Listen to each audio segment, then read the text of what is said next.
Welcome to the Inspirational Corner with me, your host, Stylisha Bolden. As we encourage you here to live bold, live loud, and live authentically without apology. If this is your first time listening in, I encourage you to go to Spotify, Apple Podcasts, or wherever else you like listening to your favorite podcast and follow the Inspirational Corner.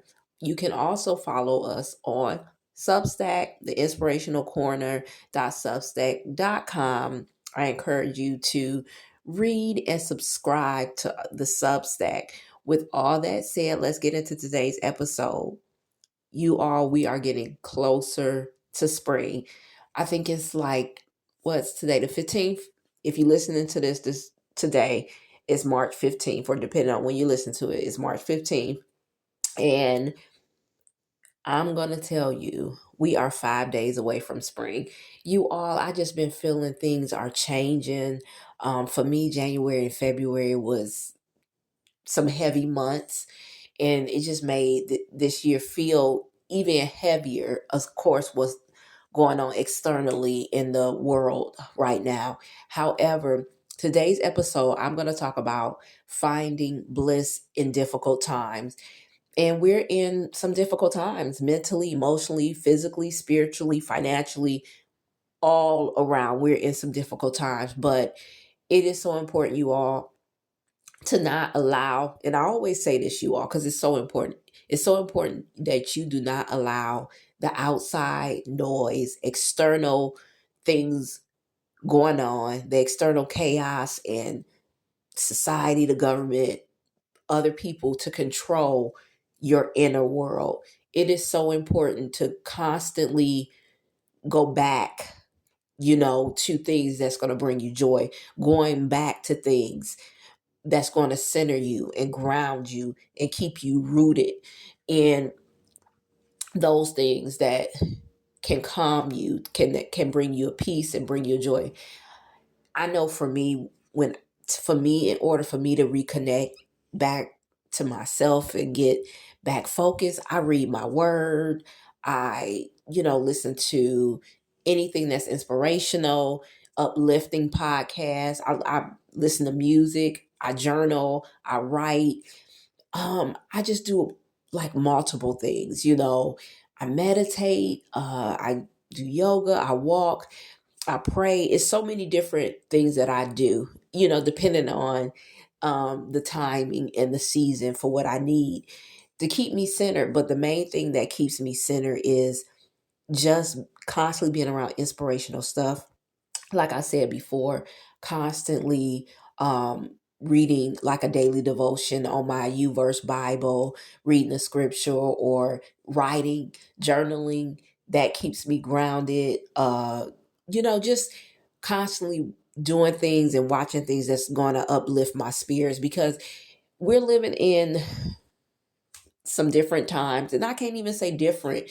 I'm sure in the 1960s and 1970s, um, it was a lot going on. It was, because that's when my parents were born in the 50s, and so I am a black woman. So being a black woman and being black in those times in the 60s and the 50s and the 70s, it was a lot going on. And so I just want to say, in order to keep your peace, to protect your peace, to protect your mental health, it's important to find that moment of bliss, that time of bliss. And one way, or a couple of ways, you all, I realized this weekend, I was just like, something has to change. And most of the time, when we're looking for change is not going to always happen around us. Change is not going to always happen to the people we want to change, or to the things or circumstances we want to change. We have to change. We have to be the change that we want to see in the world. That's actually a quote. I don't know who actually did that quote, or said that quote, but we have to be the change in the world that we want to see, because the world going to continue to be doing what it's doing. It's a system that has been built up way before we were even thought of. And I had to realize the governmental system, the work system, and everything else has been a system that has been pre-built way before I was even thought of.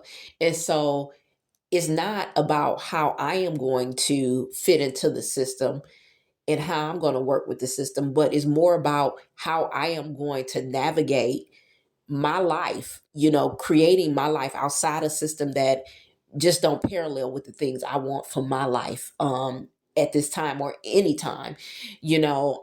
And so I just realized that it's not about me trying to fit in the system, but it's me moving out of the matrix of life and doing what's best for me. And that's important, you all, especially all the things that's going on.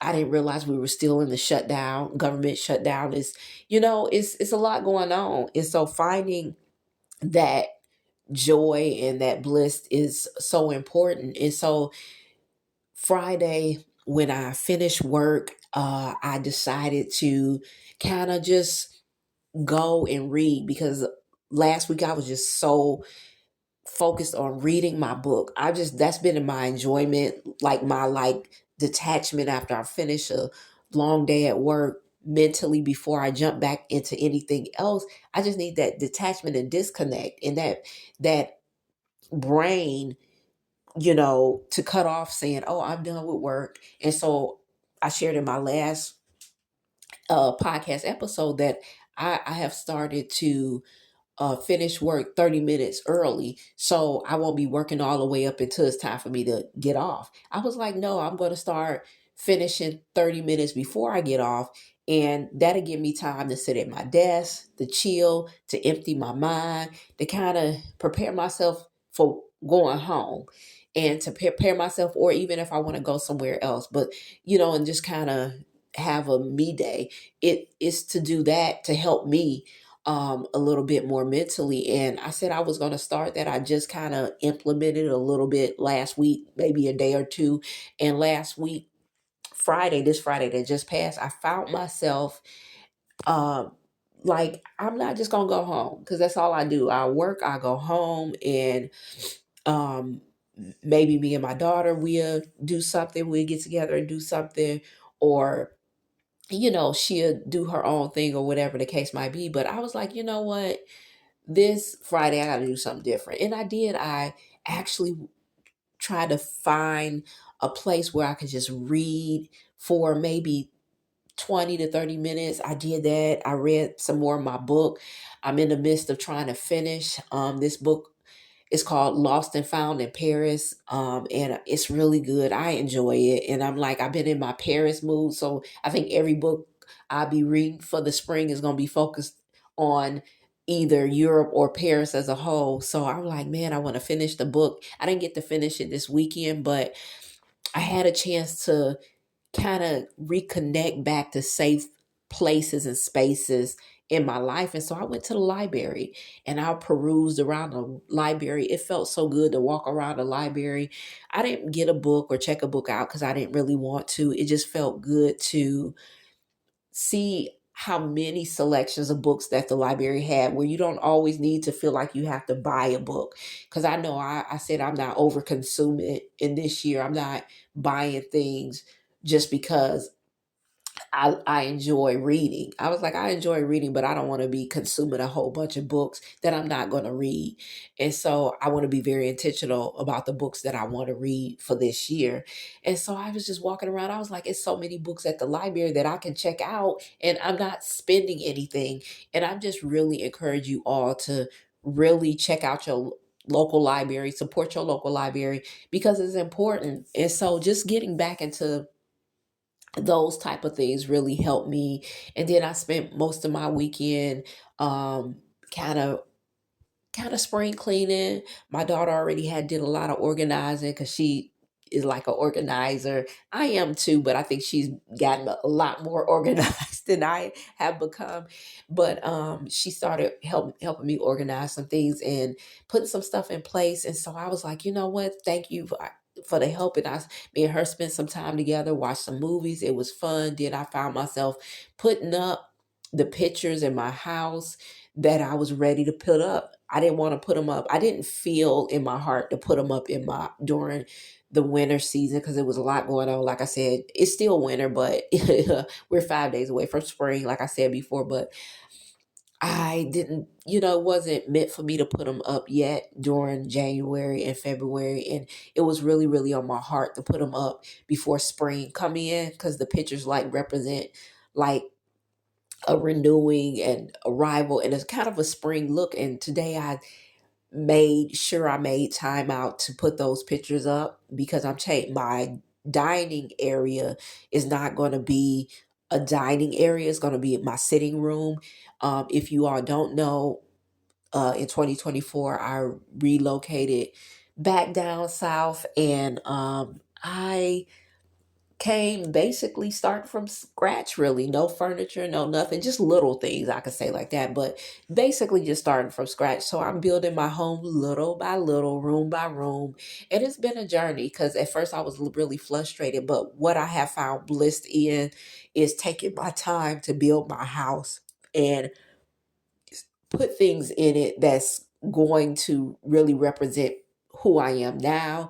And I realized, instead of me rushing buying things that don't really fit who I am and just saying I have furniture in the house, I was like, no, I want to get quality things, at this age in my life, in my 40s. I'm like, I want quality things and nice things that I know that I'm going to like, because I have a certain standard and a certain taste.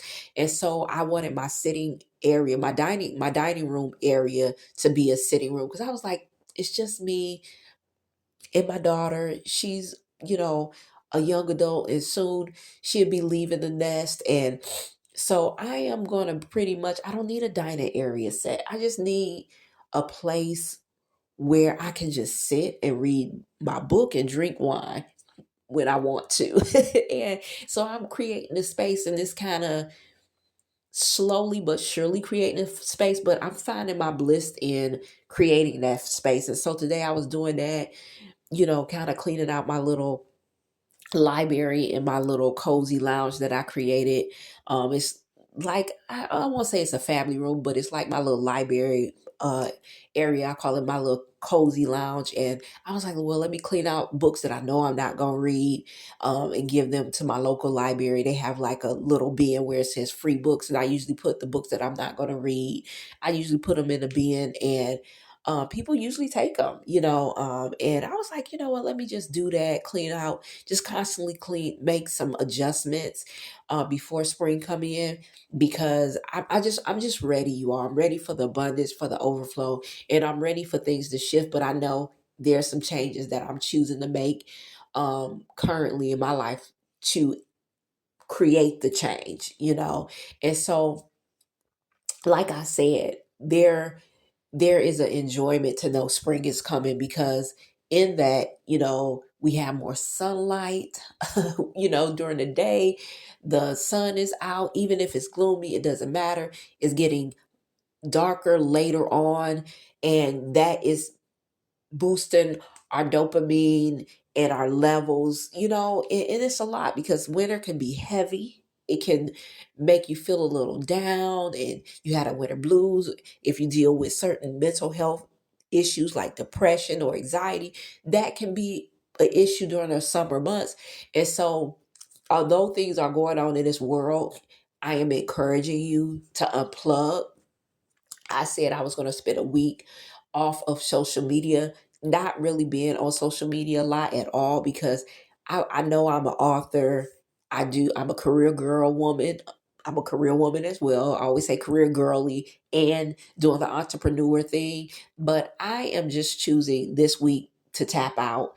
And as I get closer to the summer months, I'm like, I'm taking the whole summer off. I am going to enjoy my life, because if I'm waiting on the government or a paycheck or anything externally to fulfill my life or fulfill my joy, instead of just adding to it, I'm going to be waiting on a long time, because other people don't care as much about my fulfillment and enjoyment in life as much as I should. And so I was like, I want to be intentional about the life that I'm living at this point. I don't want to spend my life looking at everybody else's life on social media. And so, you all, one thing that's been helping me find bliss is being on social media less. Last year, I took a break from social media for the whole summer, and I didn't get back on, social media till August. And I realized too, like kind of spring cleaning my social media, like figuring out the social media platforms that I just don't want to be on anymore. And I realized I'm not a TikToker. I have a TikTok account, but I'm not actively on it. So I just don't even bother. I don't want the app on my phone. Facebook, I have had a love hate relationship with Facebook. I don't like Facebook at all anymore. And I'm like, why are you part of a social media website? It's just the app that you have. And I didn't have the app on my phone, you all, but I just would still log on to Facebook. And I'm like, a lot of my family members connected to it. So I just try to keep up with different people, or people keep up with me, or whatever the case might be. And I was like, you know what? I'm going to still keep my Facebook page, but I won't be on it. If I post anything, it will be anything that's uplifting, because I'm done with it. I'm just like, I am detaching myself from a social media site that, whether I'm on there or not, it doesn't really matter. It's not like anybody is really paying attention. And so one of the social media sites where I do find joy is Instagram. I found myself gravitating more to Instagram because I'm on there. Although Instagram has changed its algorithm as well, all these social media sites have, but I find joy. I love me YouTube. YouTube is not social media. It's more of a long form content. It's more engaging. You more attentive. You more focused when you're looking at different videos. So I'm mostly on YouTube most of the time anyway. And then Pinterest. I love Pinterest as well. So I was like, you know what? I'm going to choose to gravitate more towards the things that really light me up, and stop embracing things that's just draining me and wearing me out.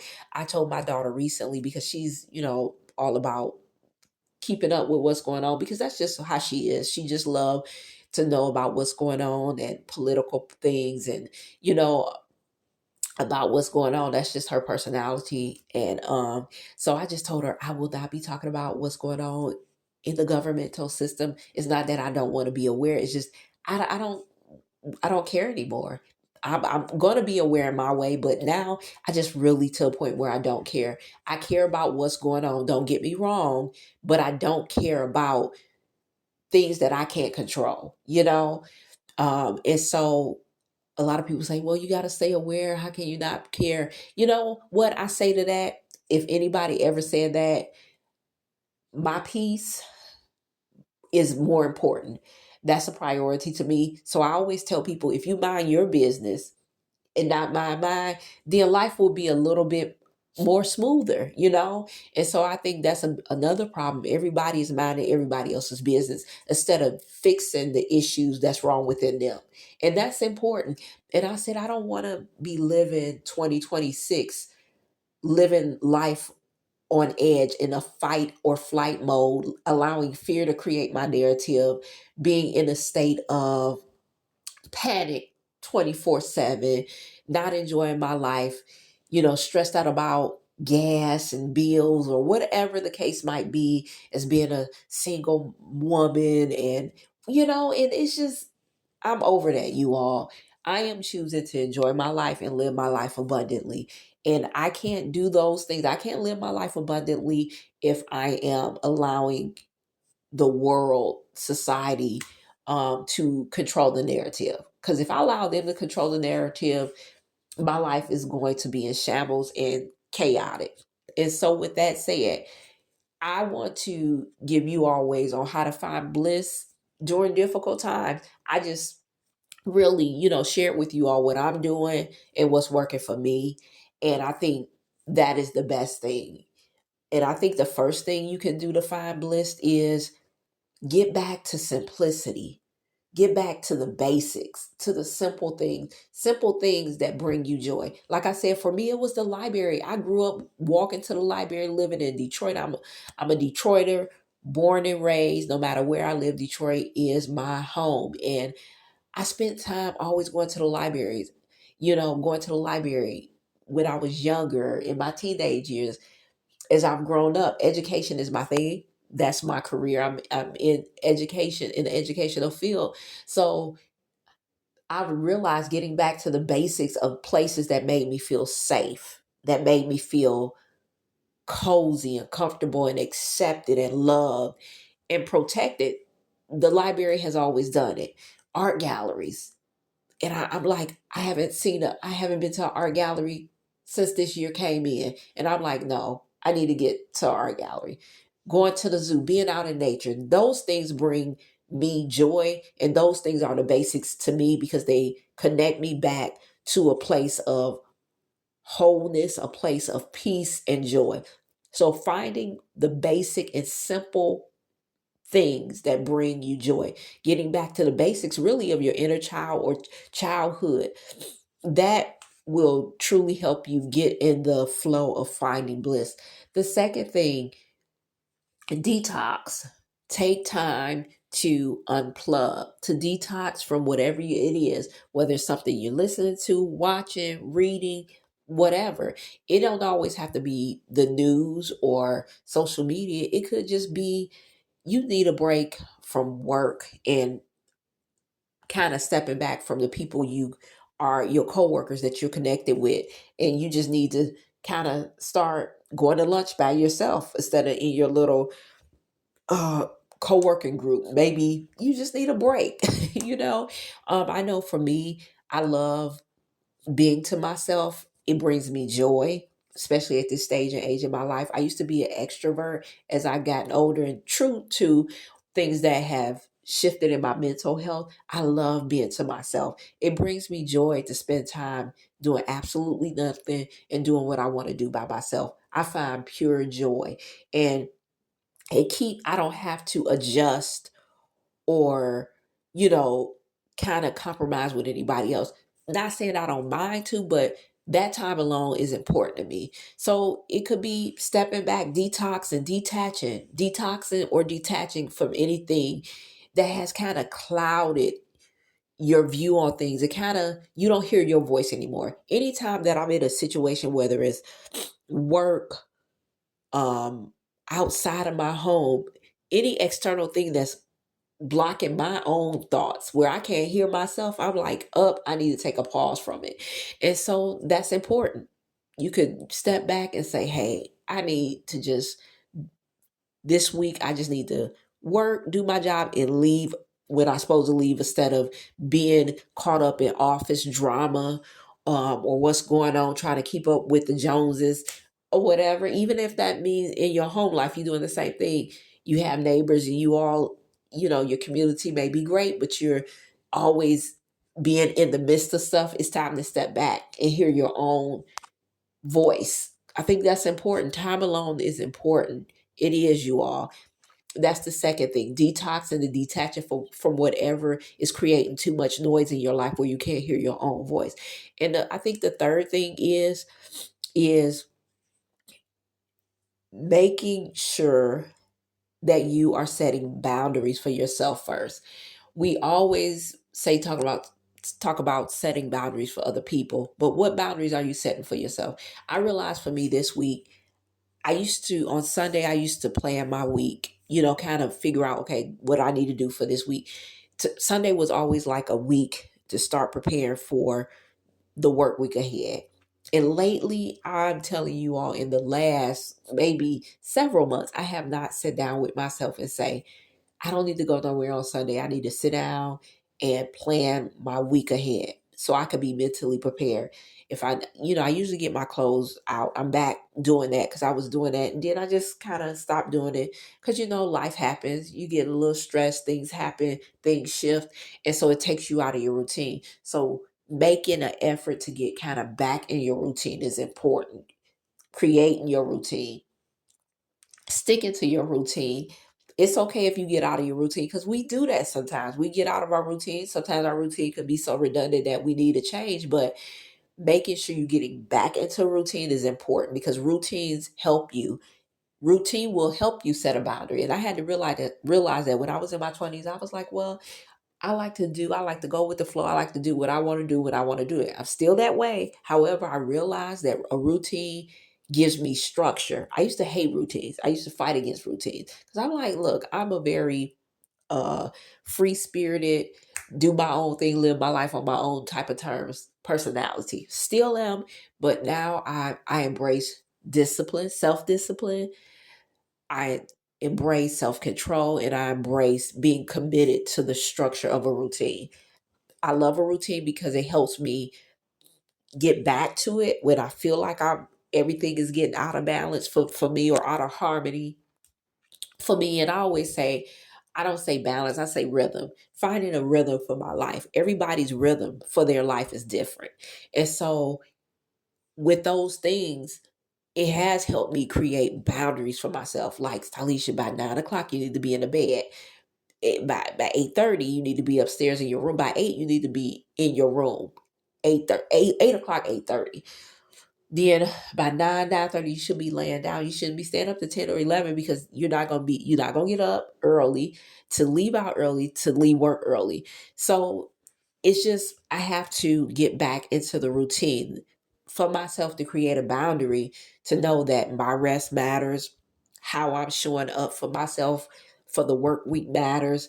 Not saying everybody and everything around me is going to be cohesive, but at least I will know how to deal with that person, place, or thing when the timing comes, because I've took that time to create a boundary for my peace of mind and my joy.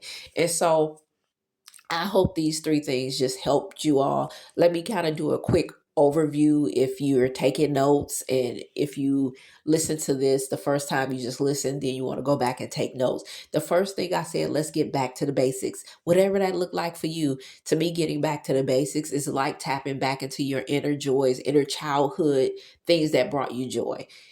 Number two, detoxing and detaching from anything or anyone or any place or environment that's creating too much noise outside of yourself. If you can't hear your own thoughts, it's time to spend some time alone. So you got to detach or detox from those things.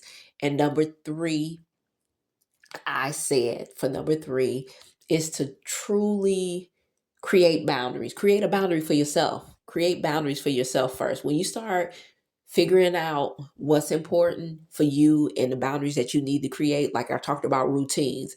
Routines is a great way for structure and to create boundaries for yourself, because it creates more of a discipline for your life. So I hope those three things will help you find bliss as we enter into the spring season. And I really encourage you all, do not let anybody or anything burn you out in this season.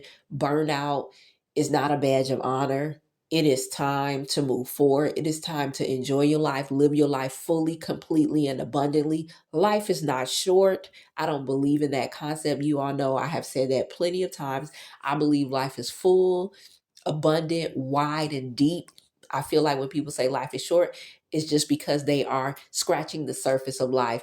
I hope that you find your bliss as we get into the spring season. Until the next episode, here at the Inspirational Corner, we always encourage you to live bold, live loud, and live authentically without apology. Until the next episode, everyone have a beautiful, blessed day.